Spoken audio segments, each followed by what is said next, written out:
তো গাইস আজকে একটা নিউ ব্লগ নিয়ে চলে আসলাম তোমাদের মাঝে। খুবই ইন্টারেস্টিং ভিডিওটা।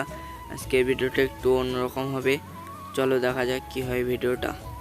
আজকে সকালে আমি একটু ঘুম থেকে উঠে দেখি আমাদের উঠোনে কাদা হয়ে গেছে। অতিরিক্ত আকারে একটা বৃষ্টি হয়েছে। আপনাদের ওইদিকে কি বৃষ্টি হয়েছে? আমাদের এদিকে অতিরিক্ত আকারে একটা বৃষ্টি হয়ে গেছিলো। অনেকের চাল টাল উড়ে গেছিলো। ঝড় এক প্রকার বলা যায়, ঝড় উঠেছিল আমাদের এখানে। একটা অতিরিক্ত একটা বর্ষা পড়েছিল আমাদের এখানে একটা নদী ছিল। এই যে নদী আর এক প্রকার এই ঘেরে এইখানে জল একদম শুকনো ছিল। এই জায়গাটা একদম শুকনো ছিল। এই জায়গাতে জল উঠে গেছে, একদম ফুল জল উঠে গেছে। প্রায় 2-3 হাতের মতন জল উঠে গেছে।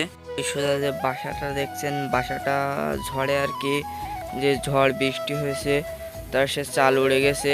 এখান থেকে আরেকটা বাসা ছিল, সে বাসাটা ভেঙে গেছে। তাই সকালে ভোরে এক চাষিমা তুলে আর কি বাসায় নিয়ে গেছে। আজকের ব্লগটা এ পর্যন্ত, আবার পরবর্তী ভিডিওতে আবার দেখা হবে। সবাই ভালো থাকবেন, সুস্থ থাকুন, বাই বাই।